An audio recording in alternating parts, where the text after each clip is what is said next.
नमस्कार दोस्तों, मैं डॉक्टर आरती आपका अपने इस YouTube चैनल में स्वागत करती हूँ।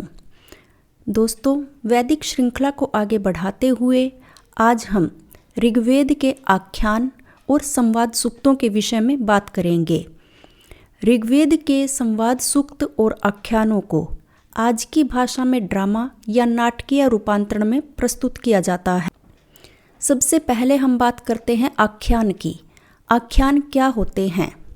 आख्यान की परिभाषा देते हुए हमारे साहित्य में लिखा गया है, दृष्ट चरितम आख्यानम, अर्थात जिसे हमने देखा हो, जो देखा जाता है उसे आख्यान कहते हैं। यानी कि एक प्रकार का नाटक जो होता है वह आख्यान होते हैं, जिसमें नायक, प्रतिनायक, नायिका, पात्र सभी एक दूसरे से संवाद करते हैं। बोलचाल, बातचीत के माध्यम से उसमें नाटकीय रूपांतरण प्रस्तुत किया जाता है, उसको हम कहते हैं आख्यान। ऋग्वेद में अनेक आख्यान दिए गए हैं, जैसे कि हरिश्चंद्र आख्यान, जिसमें राजा हरिश्चंद्र के विषय में बताया गया है। दूसरा हमारे पास आता है सोम सूर्य विवाह आख्यान, अर्थात सूर्य भगवान का और सोम का जो विवाह है उसका नाटकीय रूपांतरण। तीसरा हमारे पास आता है शवाश्व आख्यान। इसके पश्चात हमारे पास आता है इंद्र और वृत्र युद्ध आख्यान। इसमें भगवान इंद्र के द्वारा वृत्र जो असुर हैं, जिन्होंने अनेक गायों को बंदी बनाया था और वर्षा को अवरुद्ध किया था, उनके युद्ध का आख्यान नाटकीय रूप में प्रस्तुत किया गया है। ऋग्वेद में और भी अनेक आख्यान आते हैं, परंतु ये जो आख्यान हमने आपको बताए हैं ये सबसे महत्वपूर्ण आख्यानों में से हैं। इसके बाद हम बात करते हैं संवाद सूक्त की। अभी जैसा कि हमने आपको बताया, आख्यान होते हैं और संवाद सूक्त होते हैं। आख्यान क्या है? नाटकीय रूपांतरण है, जिसमें दो या दो से अधिक पात्र होते हैं। परंतु जो संवाद सूक्त होते हैं वो केवल संवाद को प्रस्तुत करते हैं, अर्थात इसमें केवल एक प्रश्नकर्ता होता है और दूसरा जो होता है वो उसका उत्तर देने वाला होता है। संवाद होती है बोलचाल, जैसे दो व्यक्ति आपस में बात करते हैं, एक प्रश्न पूछता है और दूसरा उस प्रश्न का उत्तर देता है, तो ये है संवाद सूक्त। इनमें भी नाटकीय विचार प्रस्तुत किए जाते हैं। ऋग्वेद में हमारे पास जो हमारी विषय वस्तु के अनुसार कुछ संवाद सूक्त हैं जो हम यहाँ पर आज प्रस्तुत कर रहे हैं। इनमें सबसे पहले जो हमारे पास संवाद आता है वो आता है पुरुरवा और उर्वशी संवाद सूक्त। 10वें मंडल का 95 सूक्त संख्या है। इसमें पुरुरवा जो है वो एक क्षत्रिय राजा है और उर्वशी जो है वो इंद्र की अप्सरा है। उर्वशी को श्राप मिलता है, किसी दोष के कारण इंद्र के द्वारा श्राप दिया जाता है। उर्वशी श्राप के कारण पृथ्वी पर आती है एक स्त्री के रूप में और पुरुरवा से उनका संपर्क होता है। इसमें पुरुरवा और उर्वशी के प्रणय संबंध का वर्णन किया गया है, अर्थात इस सूक्त में पुरुरवा का और उर्वशी का संवाद दिखाया गया है।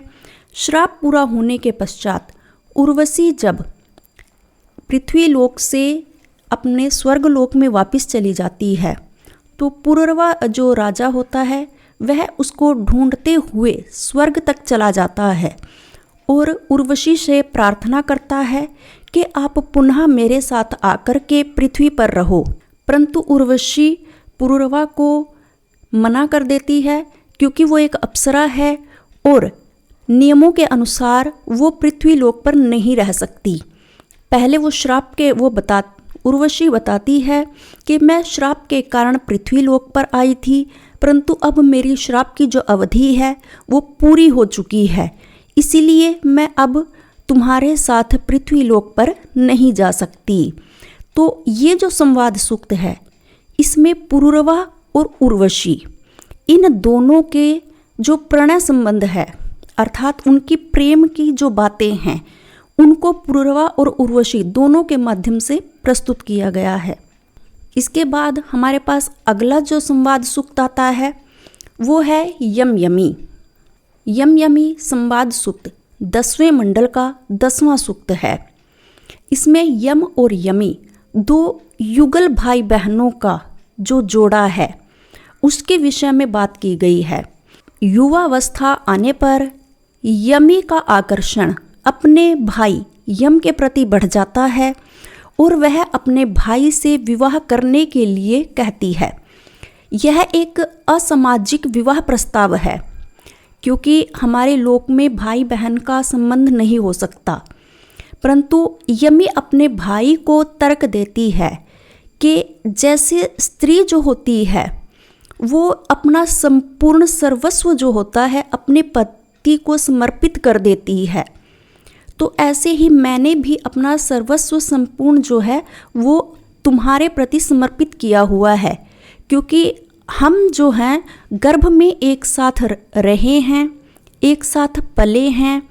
तो जो सामाजिकता के आधार पर जो पति और पत्नी होते हैं, जैसे वो दो शरीर होकर भी एक हो जाते हैं, ऐसे ही हम माँ के गर्भ से ही दो शरीर होते हुए भी एक हुए हैं।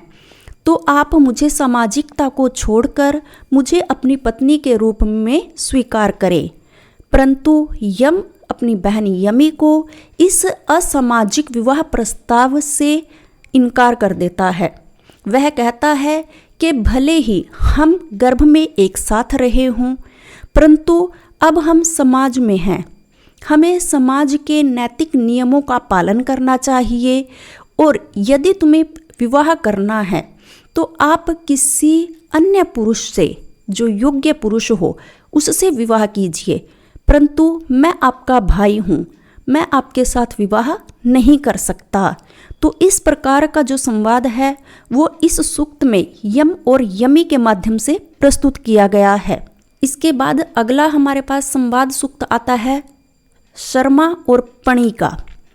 इसमें शर्मा जो है वो एक देवसुनी है। देवसुनी अर्थात देवताओं की कुतिया जिसको आप बोल सकते हैं। दूसरा हमारे पास है जो पणी है। पणी एक पणियों का एक समूह है।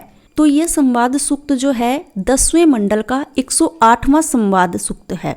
इसमें पणी जो है वो इंद्र से प्रतिशोध लेने के लिए, इंद्र को नीचा दिखाने के लिए इंद्र की गायों को छिपा लेते हैं, अर्थात उनको चोरी कर लेते हैं और उनको किसी गुफा में छिपा देते हैं। तब इंद्र अपनी सुनी, क्योंकि जो सुन जो होते हैं उनकी सूंघने की जो शक्ति होती है वो बहुत अधिक होती है, तो वो शर्मा नाम की एक सुनी को भेजते हैं कि आप पता लगाइए हमारी गाय कहाँ पर है। तो जो शर्मा है वो देवयानी के नाम से, देवयानी जो शर्मा सुनी है वो इंद्र के द्वारा भेजी जाती है और वह पता करती है कि पणियों ने उनकी गायों को कहाँ पर रखा है। जब गायों का पता लगा लेती है देवयानी, तो वह पणियों से प्रार्थना करती है कि आप इंद्र से शत्रुता मोल न लें और आप इंद्र की गायों को मुक्त कर दें, इंद्र आपको क्षमा कर देंगे। परंतु पणी जो हैं वो किसी भी प्रकार से देवयानी की बात को नहीं मानते और शर्मा से कहते हैं, देवयानी से कहते हैं कि आप हमारे साथ मिल जाइए, हम तुम्हें इन गायों का एक बड़ा हिस्सा देंगे। अर्थात वो देवयानी शर्मा को बहुत ज़्यादा प्रलोभन देते हैं कि हमारे पक्ष में आप आ जाइए और इंद्र को मत बताइए हमने आपकी जो गायें हैं वो कहाँ पर रखी हैं। परंतु देवयानी जो शर्मा है वो ऐसा नहीं करती। तो इसमें देवयानी जो शर्मा है, जो सुनी है, उसका और पणियों का जो संवाद है, आपस में जो बातचीत है उसको प्रस्तुत किया गया है। यह भी एक नाटकीय रूपांतरण है। इसके बाद हम बात करते हैं, अंतिम जो हमारा आता है संवाद सूक्त वो है विश्वामित्र और नदी संवाद सूक्त। अब आज के समय में भारतीय सभ्यता, सनातन जो सभ्यता है वो नदियों को देवी के रूप में पूजती हैं। तो इसमें भी विश्वामित्र के द्वारा नदियों को स्त्री रूप में, देवी रूप में पूजन किया गया है। इस संवाद सूक्त की जो संख्या है वो तीसरे मंडल का 33वां सूक्त है। इसमें विश्वामित्र जो हैं वो भरतवंशी राजा सुदास हुए हैं एक। उनके यहाँ पर पुरोहित कार्य अर्थात यज्ञ करने के लिए आए थे, पंडिताई करने के लिए आए थे। और जब यज्ञ संपूर्ण हो जाता है तो राजा सुदास बहुत सा धन दे करके विश्वामित्र को विदा करते हैं। वो जब धन लेकर के जाते हैं तो मार्ग में विपाशा और शुतुद्री नाम की 2 नदियाँ आती हैं। वहाँ से उनको रास्ता पार करना था अपने आश्रम का, परंतु विश्वामित्र देखते हैं कि इन नदियों का जो प्रवाह है वो बहुत ही ज़्यादा है। रथ का उन नदियों के बीच में से निकलना असंभव होता है। तब जो ऋषि विश्वामित्र होते हैं वो विपाशा और शुतुद्री इन दोनों नदियों से प्रार्थना करते हैं और बोलते हैं कि मेरे रथ को निकलने के लिए थोड़ा हमें मार्ग दीजिए और आप अपने जो जल प्रवाह की जो गति है उसको थोड़ा धीरे कर लीजिए। परंतु नदियाँ जो प्राकृतिक रूप से बह रही थी वह कहती हैं कि हम किसी मनुष्य के कहने पर अपने जल प्रवाह को कम नहीं कर सकते। परंतु विश्वामित्र उनसे कहते हैं कि मेरा निवेदन है आपसे, आप इस प्रकार मुझे यहाँ से जाने दें। तो विपाशा और शुतुद्री जो नदियाँ हैं वो संवाद करने के पश्चात विश्वामित्र की बात मान जाती हैं और अब उनके रथ की जो धुरी होती है वहाँ से नीचे तक वो अपना जल प्रवाह कर लेती है। अर्थात विश्वामित्र से बात करके नदियाँ जो हैं वो थोड़ी विनम्र हो जाती हैं। तो इसी प्रकार का जो संवाद है वो विश्वामित्र और नदी संवाद सूक्त में दिया गया है। आज की वीडियो में इतना ही।